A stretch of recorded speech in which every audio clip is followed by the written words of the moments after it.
আর 3 দিন পরেই হচ্ছে পবিত্র ঈদ উল ফিতর। আর ঈদের দিন সেমাই হচ্ছে একটা কমন একটা ডিশ, যেটা সবার ঘরে ঘরে থাকে। তো একটু ডিফারেন্ট কিছু আপনার ঘরে রাখুন, যেমন হচ্ছে নবাবী সেমাই। আজকে নবাবী সেমাইয়ের রেসিপিটা আপনাদের সাথে শেয়ার করব। প্রথমেই চুলায় একটি প্যান বসিয়ে আমি এখানে 50 গ্রাম বাটার দিয়ে দিয়েছি। আর বাটারটা অবশ্যই দিতে হবে, তাহলে স্মেলটা অনেক ভালো আসে। এখানে আমি কিছু ড্রাই ফ্রুটস দিয়ে দিয়েছি, যেমন বাদাম, কিশমিশ। এগুলাকে একটু আমি ভালো করে একটু একটু যখন ব্রাউন হয়ে যাবে তখন আমি নামিয়ে নিব, যেন এটা ক্রাঞ্চি হয় আর কি। আর এরপর হচ্ছে আমি লাচ্ছা সেমাই দিয়ে দিচ্ছি।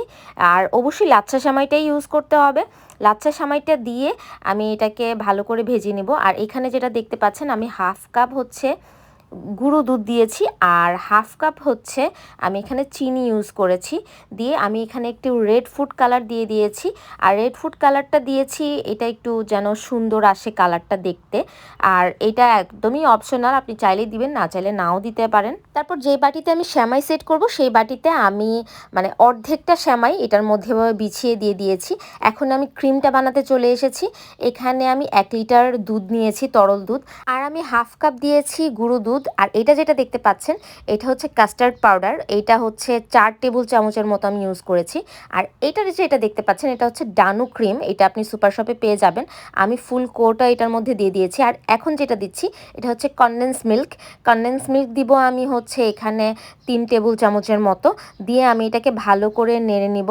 আর এখানে আমি একটু ভ্যানিলা এসেন্স দিয়েছি, আর একটু রেড ফুড কালার দিয়েছি, যেন একটু পিঙ্কিশ পিঙ্কিশ ভাব আসে মানে ক্রিমটার মধ্যে। ক্রিমটা তাহলে দেখতে অনেক সুন্দর লাগে এবং লোভনীয় লাগে। আর এই ক্রিমের কনসিস্টেন্সি যখন এরকম ঘন হয়ে যাবে তখন চুলাটা বন্ধ করে দিতে হবে, এবং গরম অবস্থায় যে ওই সেমাইটার উপর আপনি ঢেলে দিতে হবে, যতটুকু লাগে সুন্দর করে সেট করে দিবেন। আর দেখেছেন যে এই ক্রিমটা যখন আমি বানাচ্ছিলাম তখন কিন্তু আমি চিনি ইউজ করিনি, কারণ এখানে আমি কনডেন্স মিল্ক দিয়েছি, ডানো ক্রিম দিয়েছি, এগুলো অনেক মিষ্টি হয়। সো আর চিনি দেওয়া লাগবে না। চিনি দিলে অতিরিক্ত মিষ্টি হয়ে যাবে, সেটা আপনি খেতে পারবেন না। আর এই ক্রিমটা দেওয়ার পরে বাকি যে সেমাইটা, ওই সেমাইটাও আমি দিয়ে দিয়েছি। মানে অর্ধেক আমি নিচে দিয়েছি, অর্ধেক আমি উপরে দিয়েছি। আর মাঝখানে থাকবে হচ্ছে ক্রিমের যে লেয়ারটা। এরপর হচ্ছে আমি ড্রাই ফ্রুটসগুলো উপরে দিয়ে দিচ্ছিলাম। আর এটা দিচ্ছি হচ্ছে এই যে চকলেট সিরাপটা দিয়ে দিচ্ছিলাম। এটা অপশনাল, এটা আমি সৌন্দর্যের জন্য দিয়েছি। আমার ঈদের স্পেশাল নবাবী সেমাই কিন্তু এখানে রেডি। যারা হচ্ছে সেমাই লাভার তাদের জন্য তো এইটা বেস্ট অ্যান্ড বেস্ট। তারা অবশ্যই বাসায় একবার হলেও ট্রাই করে দেখবেন। আর আমার ভিডিওটি ভালো লাগলে আমার পেজটি ফলো করতে ভুলবেন না। আমার কমেন্ট বক্সে একটা কমেন্ট করে যাবেন। আজকের মতো এখানেই বিদায় নিচ্ছি। সবাইকে ঈদ মুবারক। আল্লাহ হাফেজ।